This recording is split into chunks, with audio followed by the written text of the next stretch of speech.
They say clarity doesn't come from light. It comes from darkness. From the moments when your mind begins to whisper things you can't explain. When dreams bleed into daylight, and reason begins to tremble.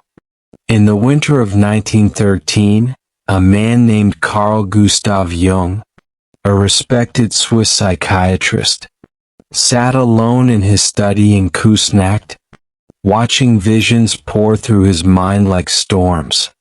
He saw rivers of blood flowing across Europe, a vision that came true less than a year later. On July 28, 1914, the day World War I began. For 4 years, Jung wrote down every image, every voice that spoke from within, in a secret book bound in red leather. His colleagues called it madness. He called it awakening.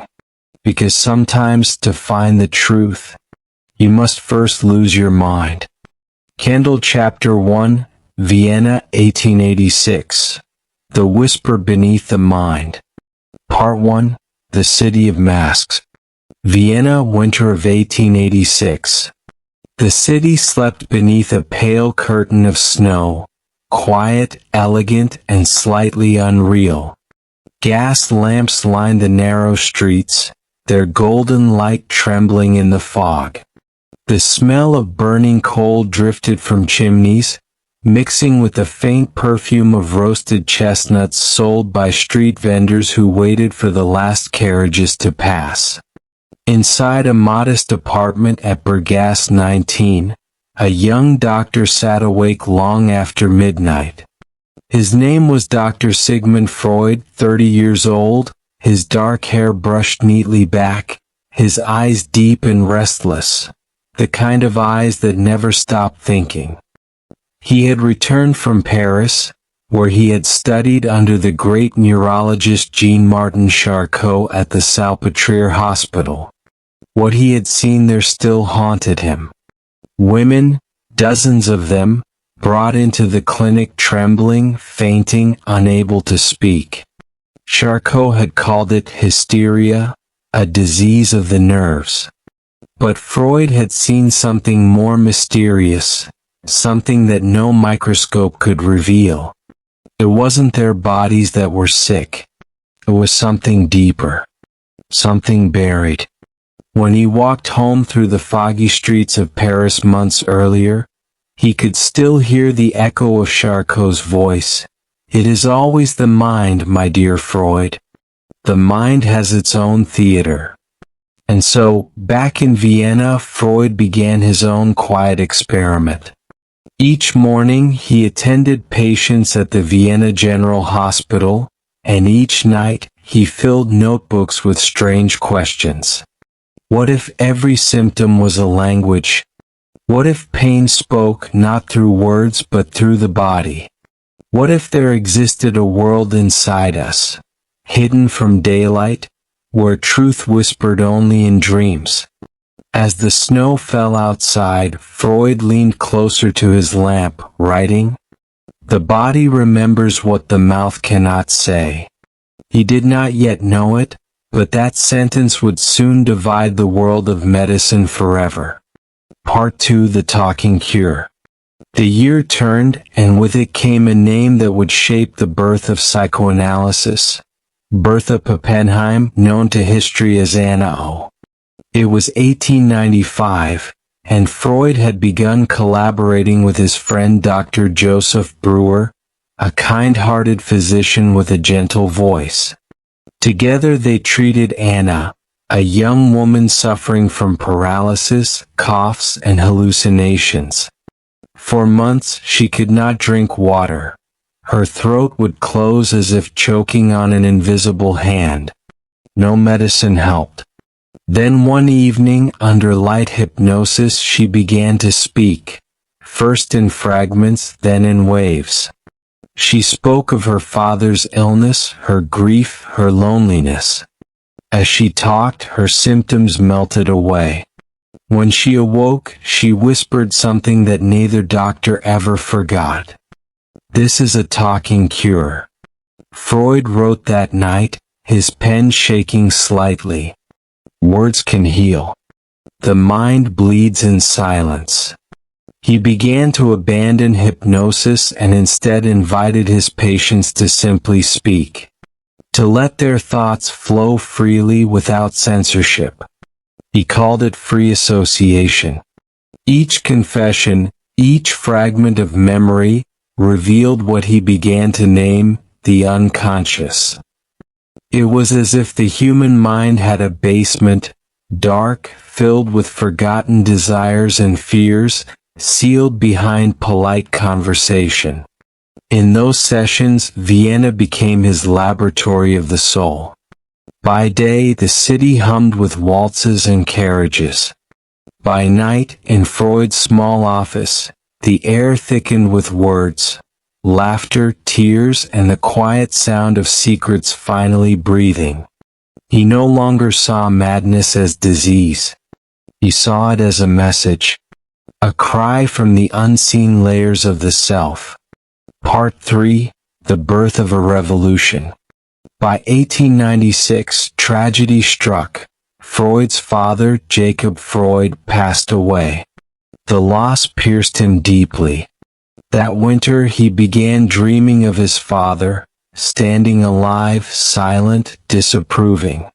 Freud awoke in tears, trembling. But then a strange thought came to him. What if this dream means something? He began recording every detail of his dreams, the images, the feelings, the hidden meanings. He filled entire notebooks trying to decipher their secret grammar. Slowly he realized, dreams were not chaos. They were coded confessions. Desires we dared not admit in the daylight. On his walks along the Danube he thought about the city around him, polite, moral, careful. Everyone wore masks. But beneath those masks he felt the pulse of something primal, something ancient. And so the idea took shape. Perhaps the real self, the one society hides, lives in dreams. That year he coined a new word, psychoanalysis, the analysis of the soul. No one believed him yet. But in his quiet room on Bergasse 19, beside the steady hum of a candle's flame, Freud knew that history had already turned. He had found a new continent, not on any map but within the mind. Crescent Moon Chapter 2, The Dream Book, Vienna 1899. Die Traumdeutung, The Interpretation of Dreams. The night was quiet on Saturday, November 4, 1899, when Dr. Sigmund Freud, now 43 years old, sat by the window of his study at Bergasse 19, Vienna. Outside, the city had surrendered to sleep. The lamps burned low along the cobblestone street, and the faint sound of carriage wheels echoed like fading memories. On his desk lay a freshly bound manuscript, pale blue cover, golden letters pressed into the spine. Die Traumdeutung, The Interpretation of Dreams. It had taken him nearly 4 years, written between 1895 and 1899, through nights of exhaustion, doubt, and revelation. His hand trembled slightly as he turned the first page. He knew that the world was not ready for what lay inside. Freud had written something dangerous, that every dream hides a wish, that the polite, rational surface of the human mind conceals rivers of desire. He had dared to say that the human being, noble, civilized, educated, was still ruled by something primal. He wrote, "Dreams are the disguised fulfillments of repressed wishes." That same evening his wife, Martha Bernays Freud, came to check on him. She placed a cup of tea by his side, smiling softly. Their youngest daughter, Anna Freud, only 4 years old, was already asleep upstairs. The air smelled faintly of ink, tobacco, and candle wax. Freud had been revisiting one dream for months, one that had come to him on the cold morning of July 23, 1895. He later called it the dream of Irma's injection. In it, a patient named Irma stood before him, complaining of pain in her throat. Freud examined her, feeling guilt for her illness. Then in the dream another doctor appeared, Dr. Leopold Lohenfeld, and injected Irma with a strange substance. When Freud awoke, he realized the dream had revealed his own hidden anxiety, fear of failure, guilt as a healer. It was a revelation. His own unconscious had spoken. That single dream became the cornerstone of the book that now sat before him. The interpretation of dreams was not just theory, it was confession. Every page breathed with his own memories, his father's death, his childhood fears, his unspoken loves. By December 1900, the book began appearing in select Viennese bookshops, printed by Franz Dudek Verlag. Only 600 copies were made. The publication date officially read 1900, as Freud insisted it marked the dawn of a new century, the birth of a new science. Yet when critics first read it, they mocked him.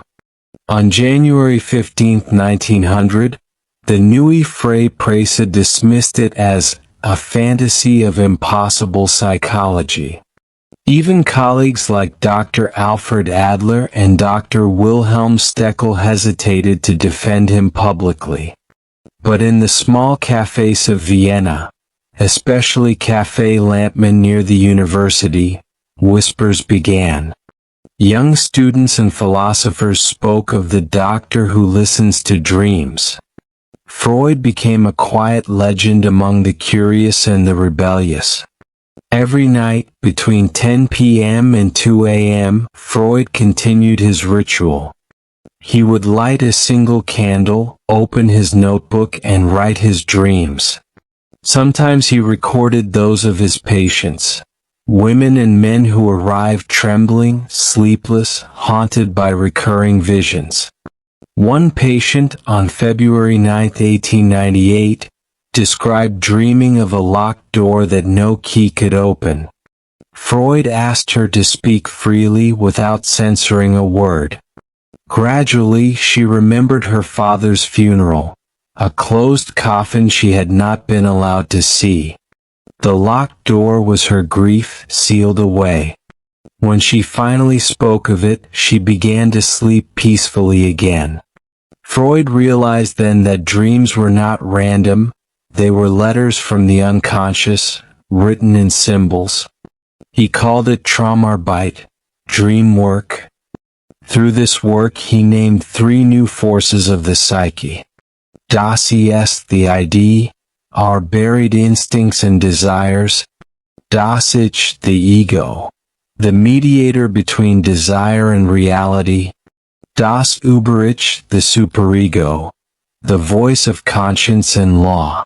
It was a bold, heretical claim that the human soul was divided, conflicted, ancient. On June 24, 1900, Freud wrote in his diary, "My discoveries are my children.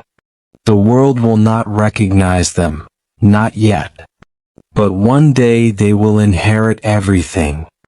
That summer, he took a short trip with his friend Dr. Wilhelm Fliess, a Berlin physician with whom he had corresponded for years.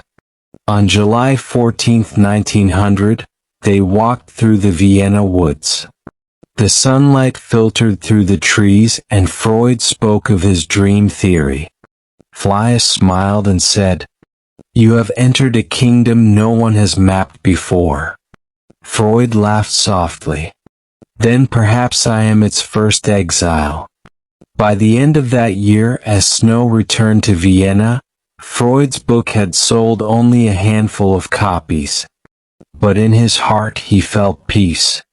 On December 31, 1900, just before midnight, he wrote to his friend Wilhelm Fleisch, "I have no readers, but I have faith. The future will awaken to the dream." As the bells of St. Stephen's Cathedral rang out across the frozen city, Freud closed his lamp and whispered to himself, "Even kings and scholars must dream. For in dreams we are all equal." The century turned, and with it the human mind itself. ChatGPT said. Waxing Crescent Moon Chapter 3, The Circle of the Mind, 1902 to 1913. The Birth, Rise, and Breaking of Freud's Disciples. The evening of Wednesday, October 22, 1902, was crisp and silent in Vienna. The yellow leaves along Bergast drifted slowly toward the cobblestones, glowing under gaslight. Inside his apartment at Bergast 19, Dr. Sigmund Freud, now 46 years old, adjusted his spectacles and arranged 6 chairs in a small circle in his study. The air smelled faintly of cigar smoke and sandalwood. That night at precisely 8:30 p.m., the first meeting of the Psychological Wednesday Society began. It was the birth of a quiet revolution. Among those seated in the flickering lamplight were Dr. Alfred Adler, Dr. Wilhelm Steckel, and Max Kahane, the first students of the new science Freud called psychoanalysis. They met every Wednesday to discuss dreams, fears, and the invisible machinery of the mind.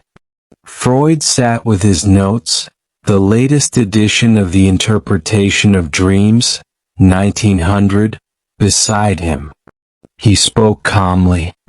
"Gentlemen, we are physicians of the unseen.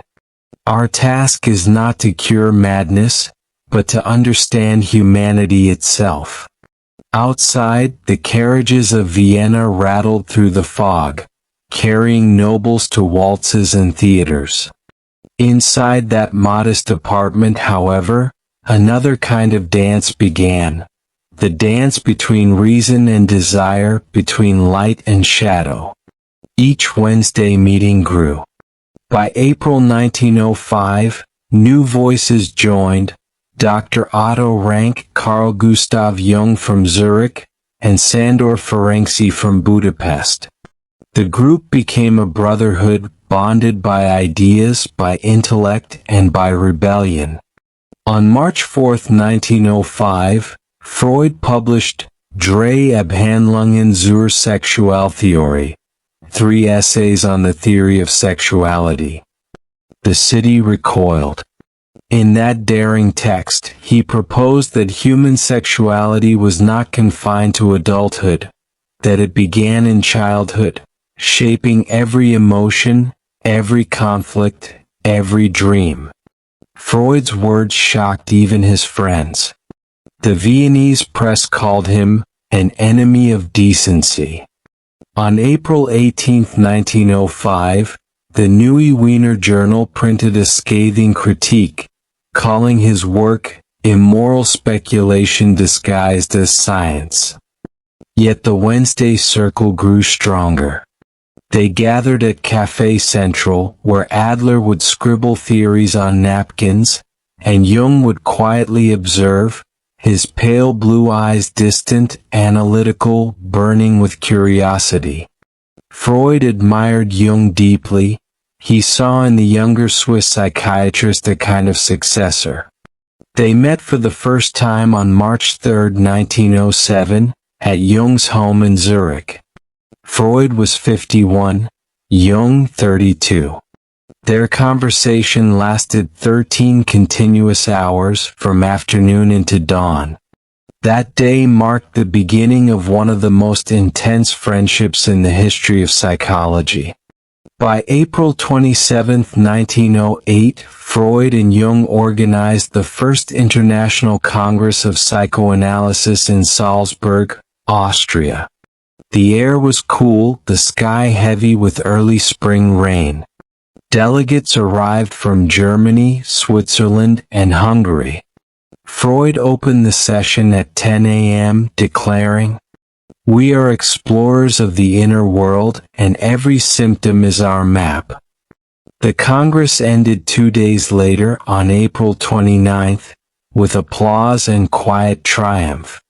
Psychoanalysis had gone from secret gatherings to an international movement. Freud appointed Carl Jung as president of the newly founded International Psychoanalytical Association (IPA) on March 30, 1910. It was a symbolic gesture, the Jewish founder passing his torch to a Christian disciple, a bridge between worlds. Yet beneath the surface cracks were forming. Autumn 1912. Zurich, Switzerland. Freud sat at his desk, reading Jung's new manuscript, Symbols of Transformation. The book argued that the unconscious was not merely a storehouse of repressed desires, but a realm of universal symbols, myths, and archetypes, the shared memory of humankind. Freud frowned. He had always seen the unconscious as personal, rooted in childhood and sexuality. Jung was turning it into something mystical. On November 4, 1912, Freud wrote to Jung, "My dear friend, you are straying into a metaphysical wilderness. You risk losing the ground we have so painfully secured." Jung replied on December 3, 1912, "Perhaps, Professor, the soul is larger than any one theory." Their friendship, once built on mutual admiration, had begun to crumble. The final break came on January 3, 1913. It was a cold Friday morning in Munich, during the Third International Psychoanalytic Congress. The two men met briefly in the corridor before the session. Jung offered a handshake.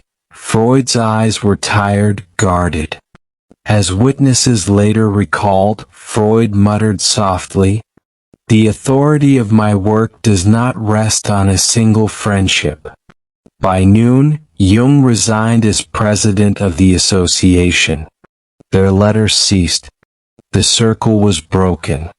Freud was devastated. That night, January 3, 1913, he wrote in his diary, "He was to me a son, a successor, and he has become a stranger.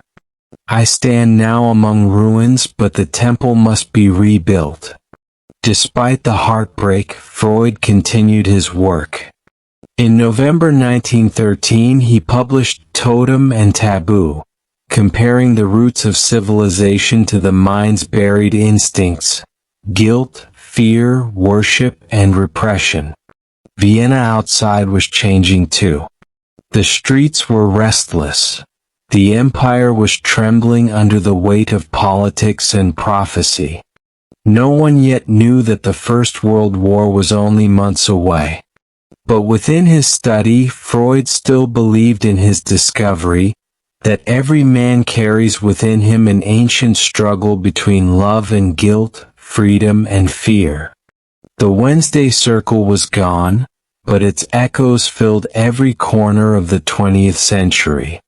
And as Freud extinguished his lamp that night, December 31, 1913, he whispered to himself in the quiet, "Even when the disciples fall away, the idea endures. For truth has its own breath." The shadow of war was gathering, and the dream doctor of Vienna stood once more alone, surrounded by silence, smoke, and the ticking of the clock. Chapter 4, Og or Hydrat, Vienna say London Tack, 1933 to 1939. On the cold morning of Saturday, January 30, 1933, when Adolf Hitler took oath as Chancellor of Germany, few could imagine how his rise would soon reach even the quiet streets of Vienna. At Sigmund Freud's home at Bergast 19, the mood that day was uneasy. Newspapers whispered of book burnings and marches, of minds swallowed by ideology. Freud, then 76 years old, continued his daily ritual, black coffee at 7, writing notes for a paper on civilization and its discontents. But outside, a new world was awakening, loud, uniformed, and watching. By Wednesday, March 12, 1938, the Nazi army entered Austria. That day at dawn, armored trucks rolled down Vienna's Ringstrasse. By evening, swastikas fluttered over the Austrian parliament, and Heil Hitler echoed against marble walls.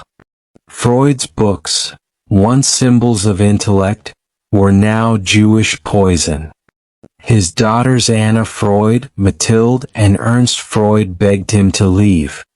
But Freud, stubborn and weary, replied on that Thursday night, "I'm too old to move, and too weak to fight." Then came Tuesday, March 15, 1938. The Gestapo arrived. 4 officers in black coats entered his apartment, confiscating passports, money, even letters. His patient Princess Marie Bonaparte, who had once studied psychoanalysis under him, pleaded for his release in Paris and secretly paid 31,000 Reichsmarks to secure his exit visa. Freud's sister Dolphy wept silently as soldiers searched the rooms that had once held lectures on dreams and the unconscious. Weeks passed under fear. On Saturday, May 6, 1938, Freud's medical license was revoked because he was Jewish.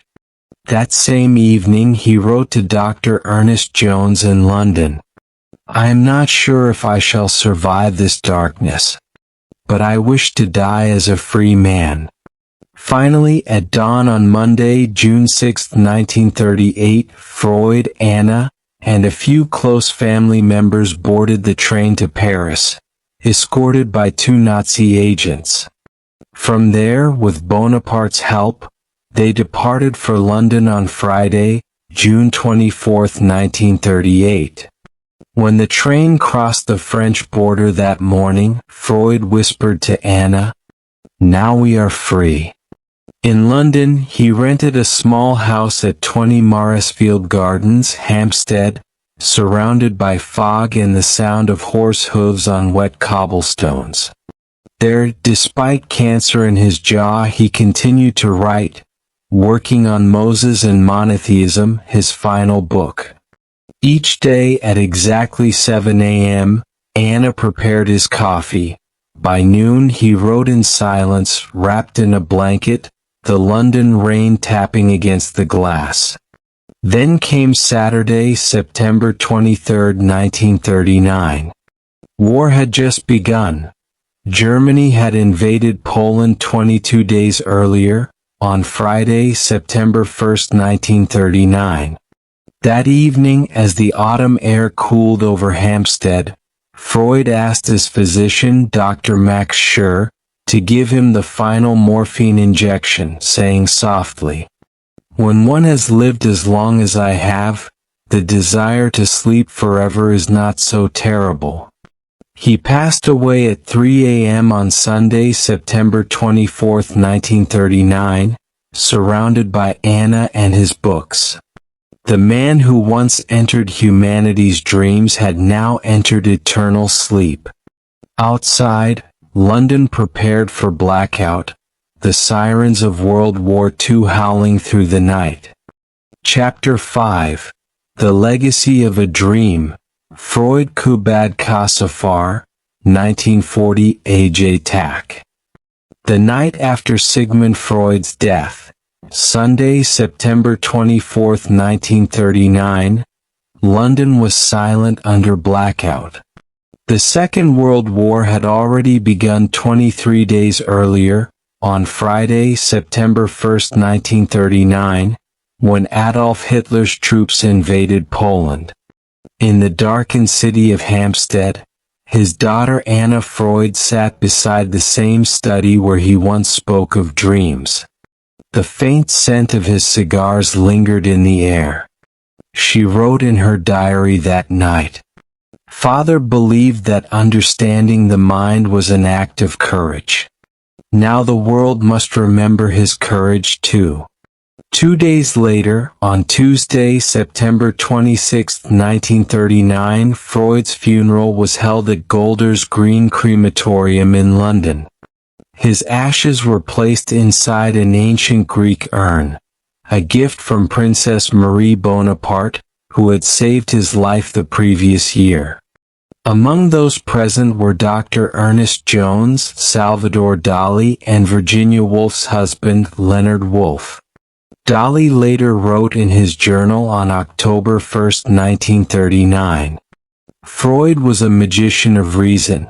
He discovered the subconscious, and in doing so he discovered us all." The war years were cruel to Freud's family.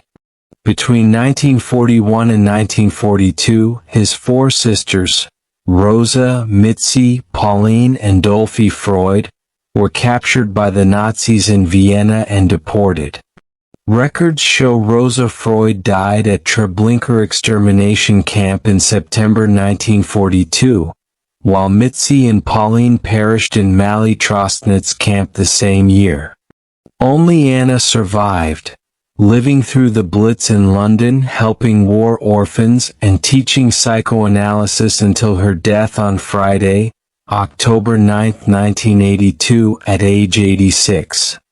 After the war, on Monday, February 12, 1945, Ernest Jones founded the British Psychoanalytical Society in London, preserving Freud's methods for future generations. By 1947, the Freud Museum opened quietly in his former home at 20 Morrisfield Gardens, the same study where he dictated his final words. Visitors recall the ticking of his desk clock, the same faint smell of tobacco in the carpet, and the bronze couch that carried the world's first psychoanalytic patients. Meanwhile, in Vienna, the apartment at Bergasse 19 remained frozen in time until June 1971, when the Sigmund Freud Museum was founded by Dr. Harold Leupold Lowenthal and August H. Horn. They restored his office, reassembled his library of 2,500 volumes, and displayed his handwritten notes on the interpretation of dreams, originally published November 4, 1899. Each object, the Egyptian figurines, the Persian rug, the ink-stained table, whispered the same message, "Know thyself." In the decades that followed, Freud's influence stretched far beyond psychology. On Thursday, April 28, 1960, Carl Gustav Jung's collected letters about Freud were published posthumously, revealing their passionate friendship and eventual split. By the 1970s, filmmakers like Ingmar Bergman and writers like Jean-Paul Sartre used Freud's ideas of repression and desire in their art. Even neuroscientists such as Eric Kandel, who won the Nobel Prize in 2000, admitted Freud's vision of the mind as layered, conscious and unconscious, predicted modern brain science. And then, on Sunday, July 23, 1989, exactly 50 years after Freud's death, Queen Elizabeth II officially opened the newly renovated Freud Museum, London. That evening, a candlelight vigil was held in his study. Scholars from Harvard, Vienna University, and Jerusalem stood in silence as Anna Freud's ashes were placed beside her father's urn. A reunion half a century in the making. Today, over 86 years after his passing, Freud's words still echo. Every year, on September 23rd, psychoanalysts around the world light candles in memory of the man who taught humanity to listen to its own dreams. From Bergasse 19 in Vienna to Morrisfield Gardens in London, his couch still waits, a silent monument to the mind. Freud once wrote in 1930, "The voice of reason is quiet, but it never stops speaking." And so, as midnight falls again, his whisper still drifts through time. Soft as breath, deep as thought, eternal as the dream itself. Candle, if these words carry you closer to sleep, let this channel stay by your side too. For the night remembers every dream. And so did he, Sigmund Freud. This story made you think. Take a breath. Close your eyes for a moment.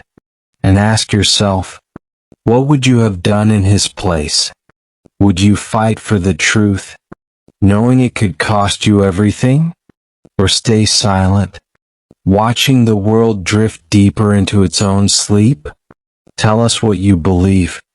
Down below, where voices still echo through time.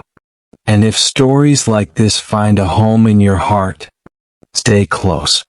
Because when we look back into history, we don't just uncover their secrets, we awaken our own.